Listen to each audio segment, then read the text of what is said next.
Ari Lewis Show.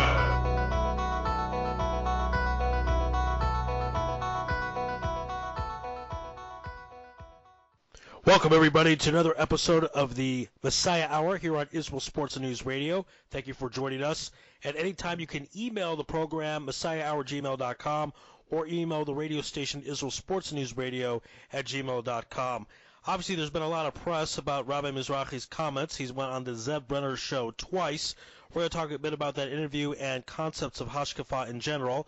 On the line right now, our favorite rabbi from Tzfat, co-author of the book The World of the Ger, Rabbi David Katz. Rabbi Katz, how you doing out there? Hey, Ari, thanks for having me back on. It's a pleasure to be here, as always, with you and your listeners. Yes, indeed. You know, one of the things that has gotten Rabbi Mizrachi in a bit of trouble, he's talked a little bit about the differences between Jews and non-Jews. Some people thought that what he said has been anti-non-Jewish. I want to know, let's start with this. Is there a difference between the Jewish soul and the Goyish soul? All right, so this is a key question. It's coming up in a lot of circles. I want to go ahead and have some time allotted for this question in particular, if you don't mind. And absolutely. Let's go ahead and give some background. I'm going to make it pretty pathetic, the background, but it proves the point. There's rabbis out there, I'm not going to name names as much as I'd like to, but they form, I believe, a bit of a heretical view of Torah Judaism. These characters are on Facebook. The idea is that this is not the true idea, this is what's being said. There's no difference between what is called a Jewish soul and a non-Jewish soul. Right? That's kind of like the Misnagdish approach, right? And I'm against that, and I think 99.9% of Judaism is against that. But I bring it up because it's a topic, and people want to know.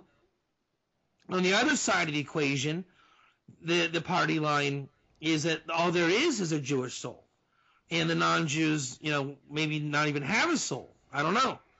That's what's going on the other end, right, left and right, in terms of radicalism.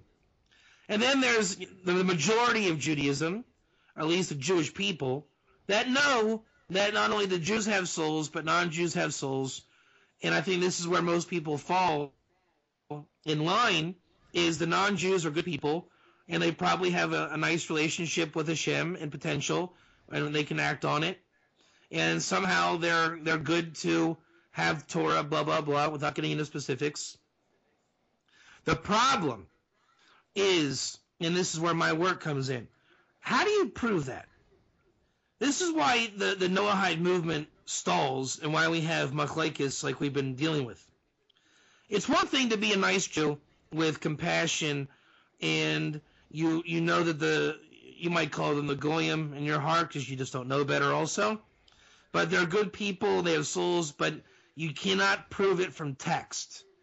So then you read a work like Sefer Tanya, and it says, goyim are this, they don't have souls, and na-na-na-na-na. And then it's a real cognitive dissonance for the Jewish people in the world at large. I like you, but you might be a donkey. And it's a real Chil Hashem. And then you get Chil Hashem coming out of that. Those that say, to take that literally, or heretical views, or distorting the Torah, or radical stringent views, it just becomes what we're dealing with. So I guess I would like to take this opportunity to clarify this matter, and hopefully it'll clarify a lot of things on people's minds and raise a lot of questions for people to present to their mashpia, so that we can progress and get on with the road to Gula. So let me go ahead then and explain quickly what this is, the Jewish soul and the non-Jewish soul. The Zohar is where I'm going to draw my inspiration from on this, okay? And let's break down some walls of fallacy. Number one, there's no such thing as a Jew when it comes to the Torah.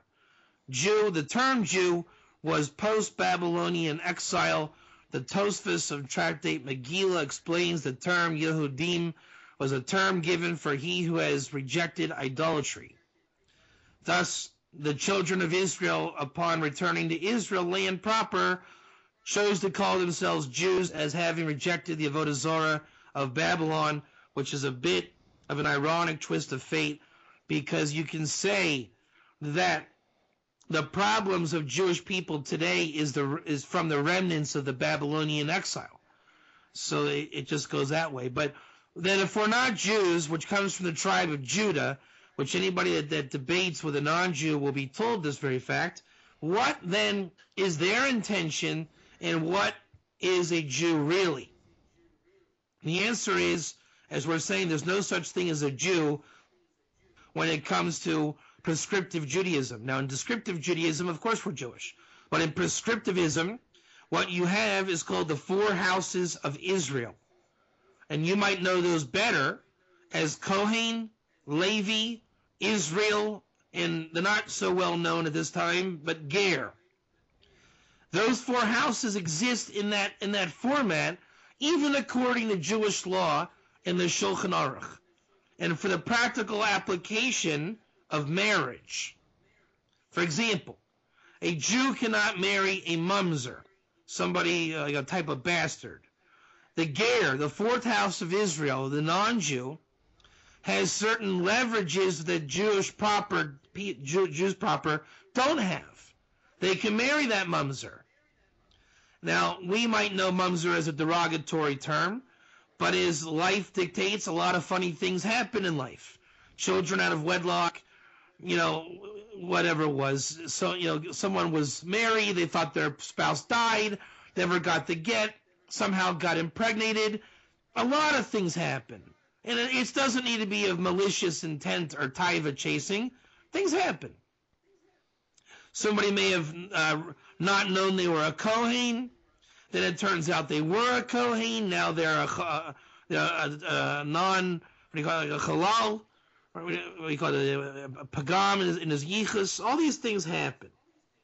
So for the strict sense of marriage, and the Sanhedrin was initially created to deal with marriage issues and yichus issues, the halachic status of what we call Jews is most appropriately Kohen, Levi, Israel, Ger. Anything outside of that would be called akum or goy, somebody who is not attached to Israel. That term for attachment is called nilva, which literally means attachment. See Isaiah 14:1, to which the Vilna Gaon explains to the common dictum of the Talmud, the non-Jews or the Gerim are like a sapachat l'Israel, some kind of a skin disease to Israel. Don't translate it as skin disease. That's the agonitic format. Rather, very gluey. Right? In Hebrew, you say davek miod. They attach. The Gerim are meant and built to attach to Israel. If you are a Jew, by modern standards, look around you, you most likely have the Nilviim, the Gerim, around you, whether in work or social or some type of capacity. If you're a rabbi on Facebook, 90% of your likes are probably these Gerim. With that said, and I'll close on this point, to turn to the Zohar for a nice, easy layout of this, what is the distinctions and guidelines or classifications of this quote-unquote Jewish soul?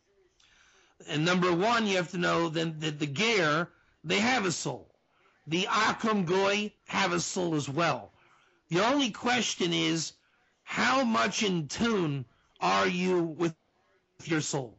The non-Jew is placed in a predicament called klipa, or a mundane reality, where they have to claw out of it like a radical Baal Tshuva to get in touch with their soul, not to invent or claim their soul. They have a soul. The Jew has a tradition of being in touch with his soul. You're probably as secular as I was, right? Back when we come from that where we were. And we both probably had bris milah and kept Passover, despite the fact that it was secular America. That's the blessing given to a what we would call Jewish people. You have bris milah, certain things we've kept over the millennia. That alone is just kind of like a homing device that there is a soul and it should be sought after. And if you are a Baal Tshuva, then you become a Baal Tshuva and you have a little bit of a bracha and an easier time getting in touch with your soul. You can go to yeshiva, you can go to Israel. The non-Jew or the Ger, they don't have those vessels available from birth, right? For them, they don't have what's called a bris milah, even though they might be circumcised. They have to not only invent these concepts, but then source them in proper Torah and do tshuva in a slightly different way. So the Zohar presents the 4 types of soul as such, and I'll explain. And again, if you're not in this list, i.e. Goy or Akum, all it means is you have not attached to Israel, and your vernacular and your spiritual concepts are devoted to a different system. Jewish people can be devoted to a different system as well. So even though they have the blessing of being in touch with their soul, they still may have no connection to their soul. That's called in halacha a mumar, and it has the law of being just like an akum, which is, we're going to get into Rabbi Mizrachi quotes in a little bit. That's what Rabbi Mizrachi is calling the secular. Now, I'm not saying he gives it over exactly clear, because he makes it sound like it's a goy mamish, and I'm saying a mumar is cut goy. It's like a goy. They do tshuva, then they can remove that status. So when Rabbi Mizrachi is saying that you have to be shomer Shabbos, keep the Shabbos to undo it, he more or less is right. To remove that status, you have to be a kosher Jew, accepting the Torah, but there's also a law called Tinok Shenishba. A baby lost or stolen from birth is not technically a secular. Most seculars are really babies stolen from birth, and they don't have that status of a mumar. As an apostate, they have somebody what's called just lost. So here are the 4 statuses of soul. Before we continue, the Zohar speaks about the Kohen. The Kohen in this world we are in is a merkava to Zeranpin above, meaning there's a high level of soul state above. In Kabbalah, it's called Zeranpin. It's the masculine figure. A Kohen who is a Kohen by intention here, he is dressed with that level above. Not so with the Levite. The Levite, as it says in the Zohar, and for those following along, it's in Shemos of the Zohar 19a, which is volume 2 of the Zohar. In the Sulam, it's Mishnah 333. It actually calls the Levites the Nilviim, which is the same term for the Gerim, which means to attach. Why? Because the name Levi means to attach. As when Leah gave birth to Levi, she said, now my husband is attached to me. The Levite soul, as the Zohar says, those that hear the song of the Levite are glued. His soul is glued above with the Shekhinah. So a Kohen, by acting as a Kohen with intention, he brings that level onto him, which means he's in touch with his soul. The Levite, by being a Levite, when he is being a Levite, even without the temple, just in concept, he brings that level of sanctity and awareness into his soul. The Israelite is connected to what's called Tiferet. It's kind of like a modified level of that distinction of Cohen and Levi, just a different function. It's a degradation in expression, but not in quality. We're not saying one is better than the other. Again, you can use the temple as the model. The Cohen runs the temple, the Levi sings, the Israelites fill it, right? Who's more important, the comedian at the comedy club or the owner, the waitresses, and the customers, right? They're all equal, but they have a very different function. One could argue the customers make the night, and anyone that's worked in a comedy club knows that, in fact, is the truth. The ger is connected to malchus, the level that is attached to this level called zeranpin, the male. This is the female aspect. All are holy and sanctified in this upper world of Atzilus. Therefore, souls exist to all human beings. If you're a Kohen and you don't know that you're there, you don't lose your soul. You have a soul that you're unaware of. You may be in an effort to try to save your soul, which is not the truth. You should be trying to get in touch with your soul. And that is likewise with Kohen, Levi, Israel, Ger. And again, the practical application comes in marriage. The more you're aware of your soul, you act within a Torah framework, and there's no more active framework one can activate themselves in than the sanctity of marriage, household, and reproduction, and his legacy of generation to generation. Back to you, Ari Lewis. Again, this is Messiah Hour here on Israel Sports and News Radio. Our guest, Rabbi David Katz, co-author of the book The World of the Ger. Rabbi Katz, let's talk about the concepts of Kabbalah and Hashkafa. So you already brought up the interview of Rabbi Mizrachi and Zev Brenner, and I want to focus off of that. Also, with your interview that you had with him, and the articles going around with a Holocaust survivor, point blank, if you're a Jewish person halfway plugged into social media, you are probably speaking about or thinking about Rabbi Yosef Mizrachi in the last couple weeks. It's big news, and it should be. And I'm glad to see that it's dynamic. It's not static. There's things going around. And my thoughts are this. Again, I wouldn't say I suffer the same fate as Rabbi Mizrachi, but I have my own issues that, look, everybody likes to attack everybody in some way, shape, or form. Where I'm attacked, my attackers, for those that want to know, there's something called the non-Jewish Shabbat. This is brought down in the Talmud in Krisis 9a. And, when I say the non-Jew keeps the non-Jewish Shabbat, the Jewish person hears a non-Jew can keep Shabbat. And if you notice, that's not what I said. And no one is saying that a non-Jew can keep from doing malacha, the preventative work that a Jew has to keep. What it is that the non-Jew breaks the Shabbos laws that a Jew would keep, and his observance is actually not the covenant of Israel and their covenant with Shabbos. What it is it's a strengthening of attaching to Israel and representing not serving idolatry. It's a day for God. So when I get it, if I have an attacker, I would like you to at least argue with me on Krisis 9a. What they attack is, the Jewish Shabbat with a non-Jew, which means you didn't hear the question, you didn't look it up, you were not on target, you were off skew. And then it just becomes Lashon Hara and a fight for nothing. I'm going to say the same thing for Rabbi Mizrachi's opponents. Now, I have my opinions of Rabbi Mizrachi, according to Torah sources that he brings. We're going to get into that in a moment.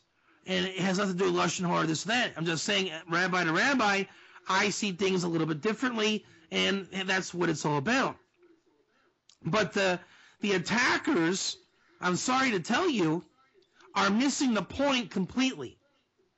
Their attacks, they're not addressing the right issues. And for another example is on Zev Brenner, Rabbi Mizrachi says he likes to give proofs from Shar HaGilgulim, a Kabbalistic work by the Arizal about reincarnations. Now, reincarnations is a very hot topic. People generally like to discuss it, and it generally breaks down to two categories. You either believe in reincarnations, or you're of the opinion that we don't believe as Jews in reincarnation. When that's brought up, if you're going to attack on that level, that tells me that you're not hitting the mark. There really is no grounds to attack Rabbi Mizrachi on the premise we as Jews don't believe in reincarnation. Now you're going to say, wait a minute, what about the Saja Gaon opinion? And here's my point. These are issues of hashkafa, which is Jewish philosophy.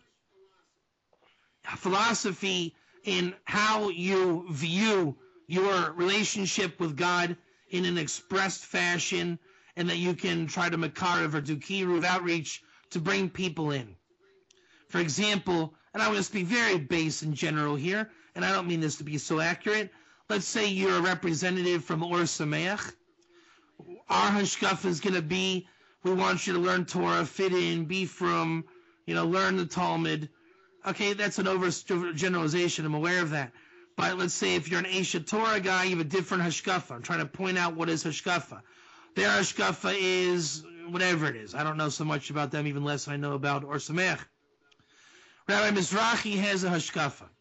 And his hashkafa is to be very machmir, very strict, very, Kabbalistically inclined, along with many other forms of wisdom that he implements in his kiruv, that I believe he is transparent and comes very clean in the newest Zev Brenner interview. Now, what is missing from most people's hashkafa, and I think I have a nice vantage point to say this, because Sfat, where I've been living for the last 15 years, learning and studying and teaching, Sfat is the home of the Kabbalah. Now that is an unprecedented fact.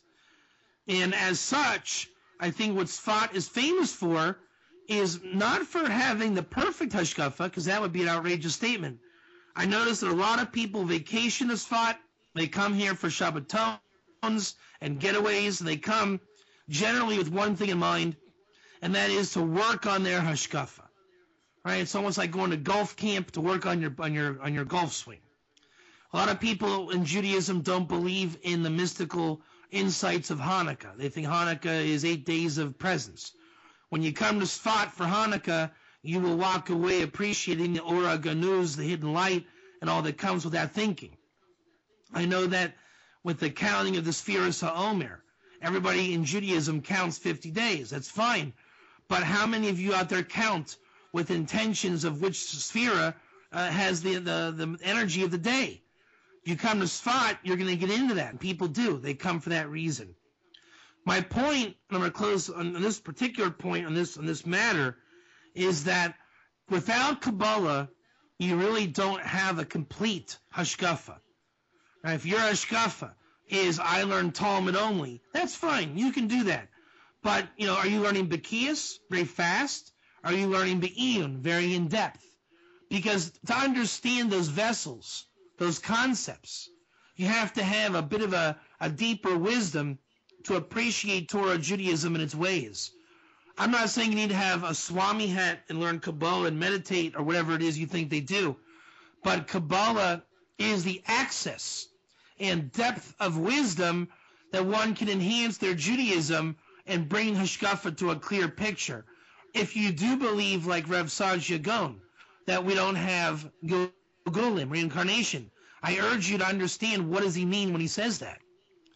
Rashi speaks about where the Torah says, Az Yashir Moshe, then Moshe will sing, as Techiyas Amesim, a hint to the Torah that in the future Moses will sing again, that Moses will come back.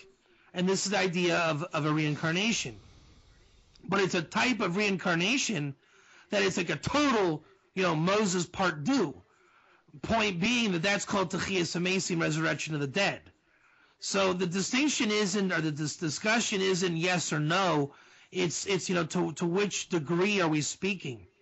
A similar an analogy in this vein is, do Jews believe in Mazel? And they'll say, no, we don't believe in astrology. Well, Mazel's not astrology. Look in the Talmud, look what it says. Is there Mazel for Israel? They say, Yesh Mazel be Israel, Ein Mazel be Israel. And the answer is, it's not a question of do we or don't we have Mazel.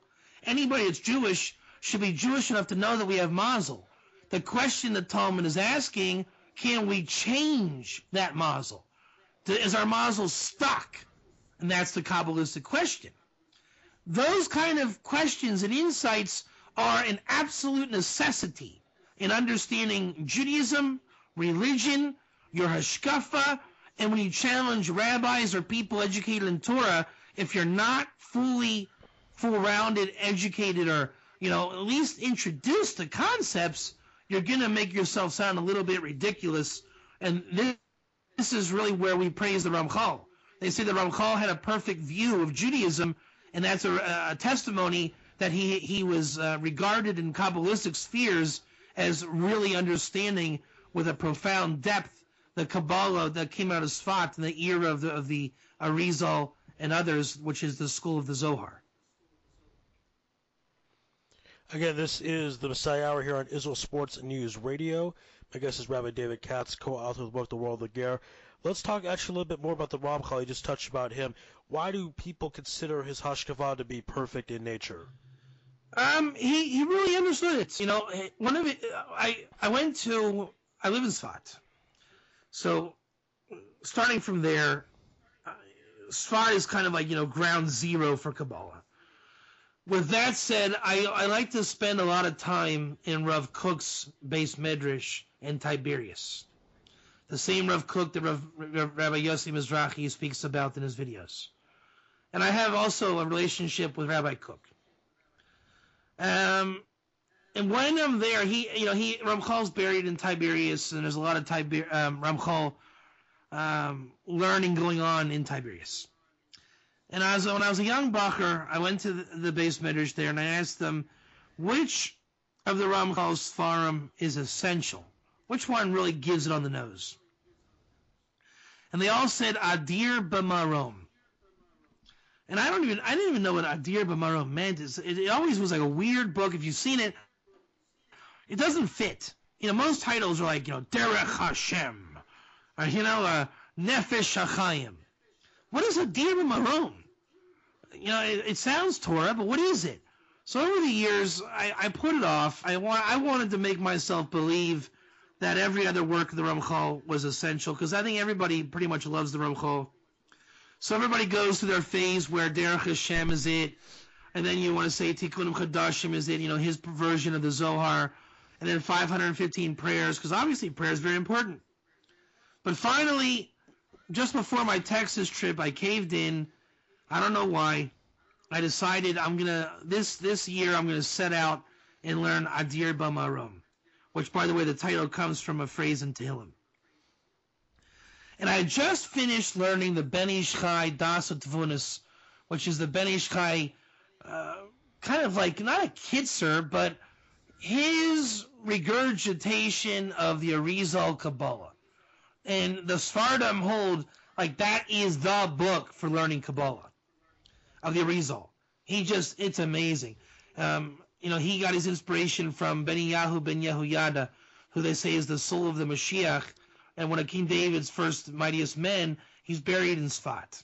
And he went to his kever, and he got an Ibor from him. Right? So, yeah, speaking of Rabbi Mizrachi also, there's a lot of things going on with souls and impregnation of souls. When it goes to the Dibbic type stuff, my belief is stay away from it. It's not kosher, and you cannot derive any Torah learning or truth from that. That's my opinion. But this is what's called kosher Kabbalah, with the Ibor, Ben Ish Chai type stuff. And he's a fantastic sefer. I mean, it was really brilliant. The language is just alive and easy to read, and it just goes into you like pure, it just goes in, with no entanglement. So as I'm reading and learning Adir B'Marom, I didn't even know what it really was about. It's his commentary on the most Kabbalistic portions of the Zohar. But where are you coming from, and what does it mean? So now, for some perspective, the Ben Ish Chai died, or lived about 100 years ago, and the Ramchal was around 1700. So you realize how much later the Ben Ish Chai was. And the Ben Ish Chai, in his introduction, tells you the tradition of Kabbalah, what books are kosher, and how it came, and where to learn from. So I saw a lot of the things he said, and it was great. But as I read Adir B'Marom, a lot of the things that we take for granted in Torah circles Kabbalistically, whether it's an axiom or an idiom or a proverb, a phrase, just a Kabbalistic idea, so many of them were rooted in the Ramchal. I never knew that. He is the father of so many quotables that it just makes sense that his Judaism would be a pure blend. Now, ironically, he didn't really leave us, let's say, the perfect Judaism, and he never intended to do that. But if you read Derech Hashem, I think everybody can agree, ironically also, because of the time of his life, they did not agree. But in retrospect, when he died, they all saw he was kosher, and his works like Derech Hashem, the path of God, he was not off skew. You don't find the Ramchal off skew. Now, he's not a perfect guy. He has his limitations. I personally don't find his lashon or his language meditative, whereas the Ben Ish Chai's is. To me, that's a problem, just that I like to meditate when I learn.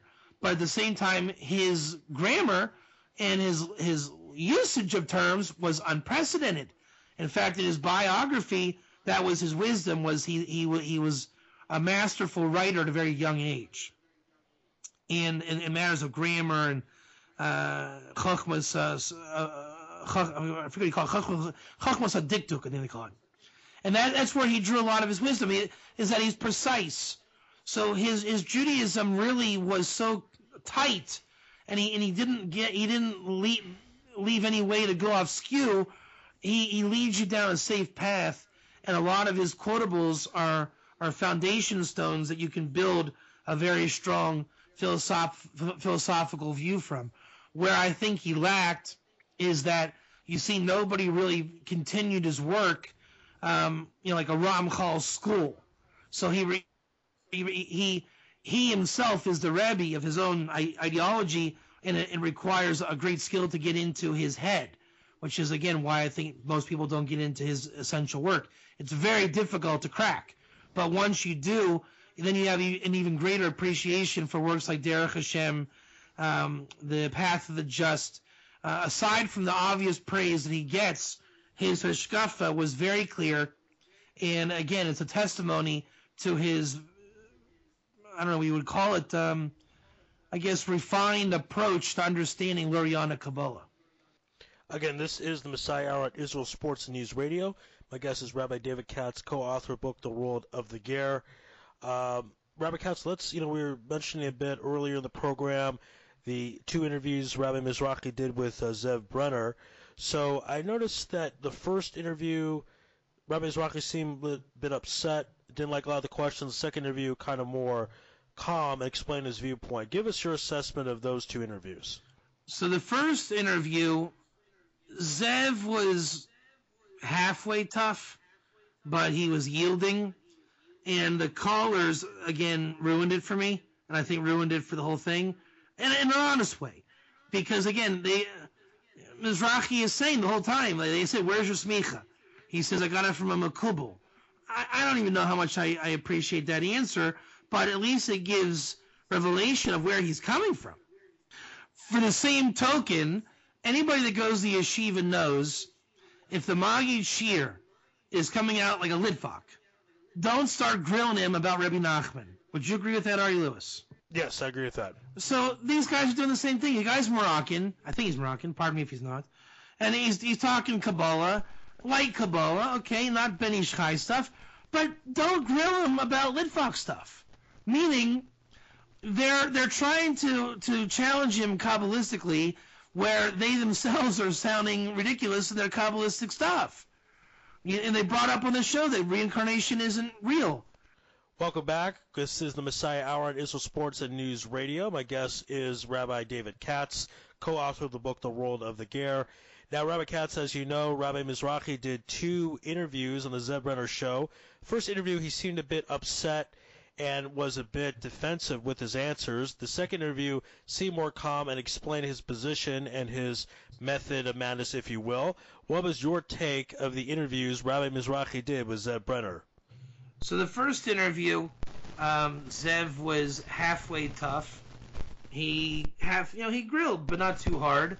Mizrachi was very firm in his stance. But what bothered me the most was that the listeners calling in, again, it's like this hashkafa thing. They are chaser, which means lacking in their hashkafa, and their attacks on Rabbi Mizrachi were not apropos to what Rabbi Mizrachi really represented. And what that would cause is then Rabbi Mizrachi to say, I apologize to the Holocaust survivor, my statistics were off. Now, anyone that listened to me and your show, Ari, from before, that wasn't what Rabbi Mizrachi was talking about in the hour-and-a-half long lecture. They keep missing the mark, and it just creates a frustration in Rabbi Mizrachi, which is going to frustrate you more. It's going to frustrate the listener. Zev is thinking, what's going on? Even in the back of his mind. So it didn't accomplish anything. All it did was make everyone look a little bit worse. And my opinion all the time on this is it's the listeners calling in with the kushiyot, the challenges that sound the worst. They're shooting themselves in the foot because their attacks are without merit on what they feel is a great merit. It's just stupid. But in the next interview, Zev, the Zev fights back, so to speak. He got real tough. He would not let the issues go. See, Zev, again, I think he lost the show to the listeners. And this time, he did not let go. Mizrachi tried to wiggle out, and Zev put his foot down and just wouldn't let it go. At that point, Rabbi Mizrachi could either fight with ego or just come clean and transparent and get on with life. And he did. He opened up. He explained his methodology. He explained the type of kiruv he does, that when there's a machlokas in the Gemara, he takes the machmir position, that to come back from being a mumar, you have to keep Shabbos and be frum, right? He has a shita. It's not a shita I like. It's not a shita that I want to teach, but I will tell you, he has a shita, right? He has an approach, and I was speaking with a friend earlier on tonight who was brought back to kashrus from, or the kosher Judaism, so to speak, from Rabbi Mizrachi, and it reminded me of when I did tshuva, and the kiruv rabbi that brought me back, and I just want to share this point. When I came back, I was as secular as anybody, and I got rikarev by a litvak. Real, boring, party line, just as controversial as Rabbi Mizrachi's statements are. All right, he's just not a famous guy, this guy. And I remember, in the back of my mind, I knew I didn't like it, and I knew I didn't agree with him, but it didn't matter. I knew that the party line was what I needed to hear, and that it made me realize that I was on a kosher way, and that I wasn't being in some kind of like, the consciousness of a Jew in this world of metaphysical okay, keep your metaphysical reality. I want to know. I didn't know what I wanted to know. I couldn't even articulate it back then. It just was kosher. It was standard, party line, uniform. It wasn't even him. And I was smart enough, just like every other Bo Tshuva, to know it wasn't him. The Torah was bringing me back, and it had to come through a certain channel. And I disagreed on every point. I knew back then that, in a weird way, that, non-Jews are a part of my life in a Torah way. I just always had an inclination to my personal calling. He obviously was very against that. Not outright, just, the concept of what does a non-Jew have a soul. And, we argued about religions. The point is, I knew this wasn't Moses talking to me, that this was a guy with party line. At the same time, I needed that, and I appreciated it. And it took me about 10 years of tshuva to see what it was for what it was. And not that there's any animosity today, but the person that brings you back, it's going to take you about 10 years to realize who he is, where they're coming from, and by that time, it's not even about Lashon Hara. It's just you now realize you're a Chassid, he's a Litvak. He's a Litvak, you're a Sephardi. Whatever it is. I remember talking about Kabbalah with him. I didn't know I was going to end up in Sfat. He said, you're playing with fire. You're playing with fire. The real Litvak misnagdish behavior. But that's okay. I understood what he meant back then. And it's really okay. So for Zev, he put his foot down. He made his point. Rabbi Mizrachi came very transparent. I still don't agree with a lot of the things he says as a rabbi. My approach is different. But I think now the argument can be objective and intelligent and not using 4-letter curse words on Facebook like people are, and all the Lashon Hara attacks and Motzi Shemra. I think he is transparent enough. You have to say the guy did tshuva. He says he did tshuva. He went to the Holocaust survivor's house, meaning tshuva's on his mind. Okay, you might not like the apology, but tshuva's in the air. Their transparency's in the air. He's telling you that, and this one really got me on Facebook. Somebody said that he doesn't give shirim, he gives lectures. Now you'll say that's semantics and a cop-out. No, it isn't. When I teach, I go on saying, bring your number 2 pencil and we're going to go to class. Anyone that knows my material, this interview not excluded, is a class. David Katz's Torah, you're going to come to class. Be conscious, be aware. I'm going to call on you, raise your hand, so to speak. It's not a lecture where we're going to schmooze. you got to give him credit there at least, because that's what he is. Watch his videos. It's a lecture. It just is. He says every time, welcome, good evening, we're going to lecture. So it's not semantics. He was consistent with his verbiage of what he's trying to do. I don't agree with some of the things like the seances and hypnosis as proofs that Torah is true, even though he said very clearly he's against it. I wouldn't bring a raya from it in my shiurim, which he calls his lectures. That's my own personal opinion.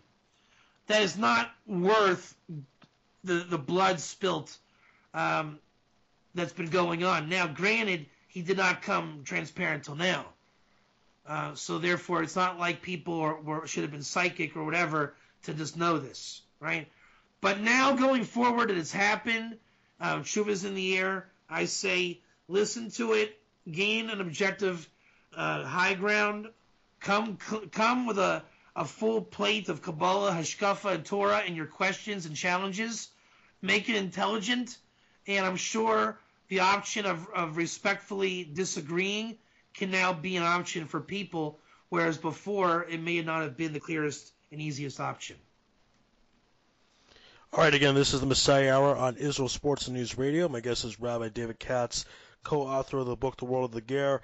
A last question for you, Rabbi Katz. Let's talk about fictitious Hashkafa, fictitious Kabbalah, or just fictitious thoughts in general regarding Judaism. So, a lot of my students, I always discuss, what makes Avodah Zarah work, i.e. the church and Christianity, bad Judaism, Erev Rav. We call it like the junk Kabbalah. And that's really what happens, is that when you're trying to give over something that you don't really know so well, when you're listening to a Torah lecture, class, shiur, you know how that point, and I'm asking you right now, Ari Lewis, you know that point when it gets real foggy when you go to class, when you go to a Torah venue? Sure, yeah. And so it can either remain foggy, or some people have the tendency to kind of BS their way through it. In Torah, it's called svara, kind of logically. Some people use crappy or junk Kabbalah to connect the dots. I've seen it a million times. I don't think it's malicious intent. I think it's just a bad habit that's crept into Judaism.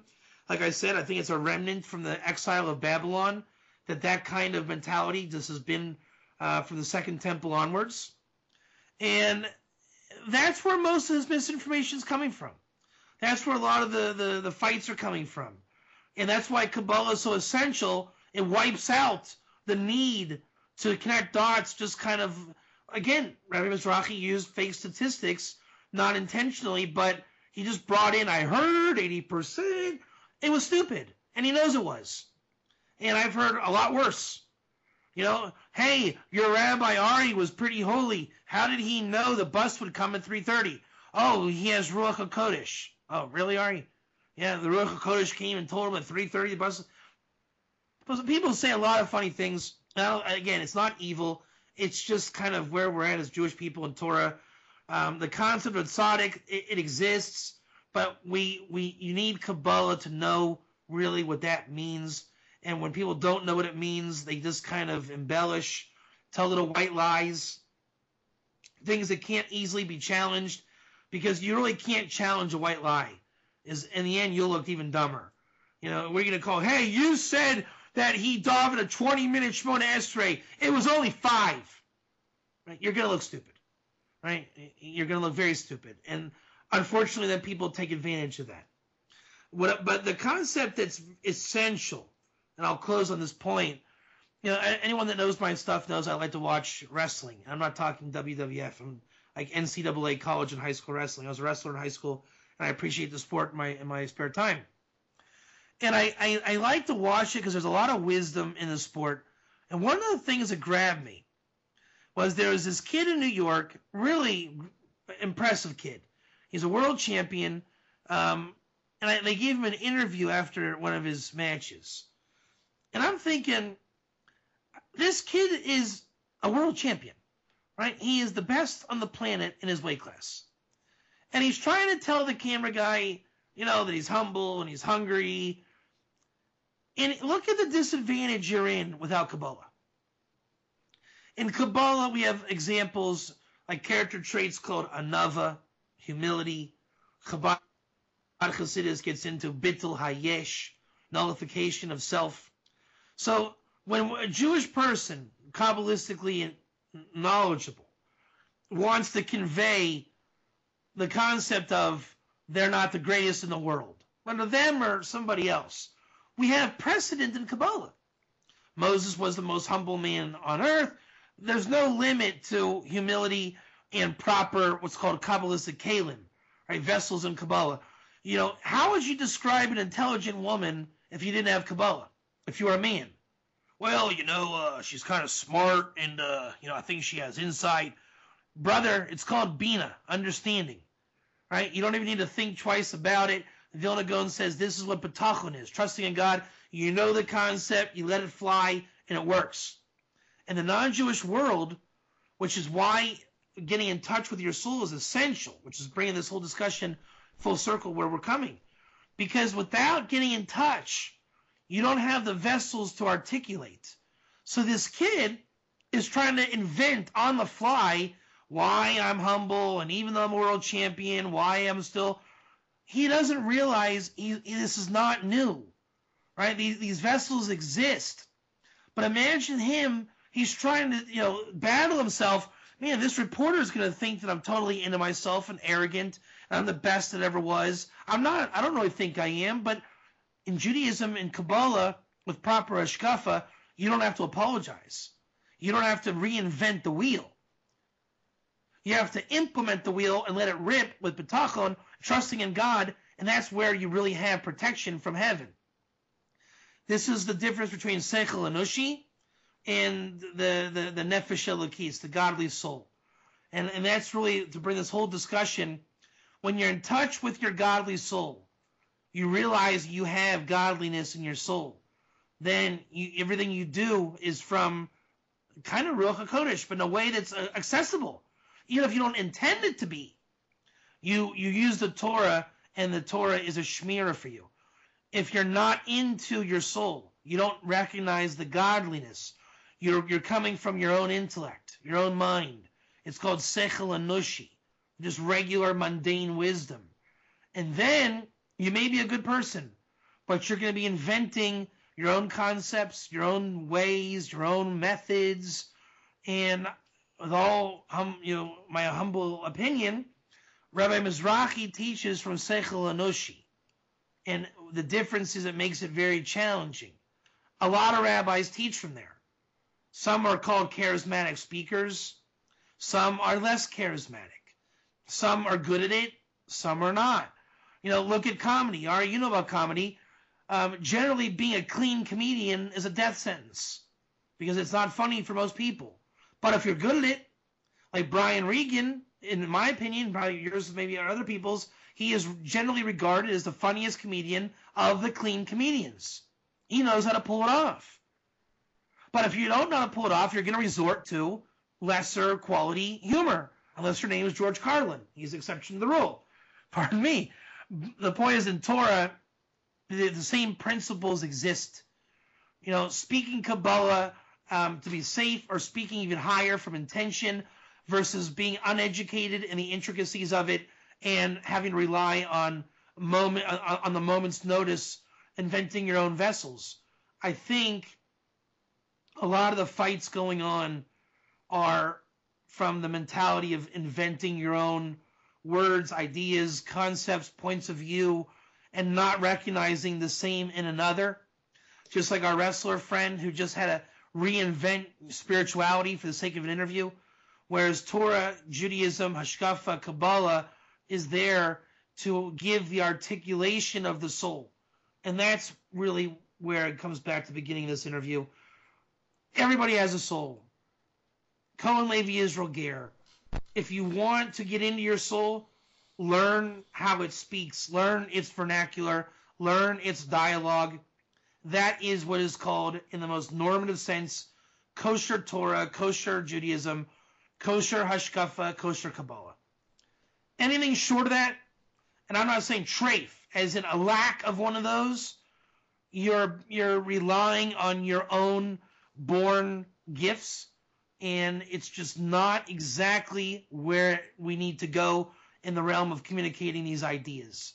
For your own self, it's your own choice. Do what you want to do, but just know where there is communication problems and gaps, it comes from a lack of clarity of the soul. Everybody has a soul. I invite you to get in touch with your soul and dialogue with souls. And I know I usually plug my stuff. I'll go ahead and give myself a plug here. You can get into my material, my channel on YouTube, my videos on the Soul Mazel channel of YouTube. Just as it sounds, Soul Mazel or soulmazel.com. I'd like to hear from you. Email soulmazel@gmail.com. This is what I specialize in. I guess you could call it the mazel, the DNA and vernacular and discussions of the soul. And don't be so harsh on people out there that might not be so articulate. I'm not saying I am, but there are people that are known to be less than. They're trying their best. They're coming transparent. They might not be perfect, but I think now we can at least get on with life on an objective note and try to clean up our act and hopefully hasten the redemption. Amen, amen. Amen. Again, this is another episode of the Messiah Hour on Israel Sports News Radio. My guest has been Rabbi David Katz, co-author of the book The World of the Ger. Rabbi Katz, thank you for being on the program. Great job as always. Thanks for having me back, Ari, and have a great Shabbos. Yes, indeed. To you as well. Thank you, everyone, for listening. The email is messiahhour@gmail.com. You can email the station Israel Sports and News Radio at gmail.com. Thank you, everyone, for listening. Be well, stay safe. God bless.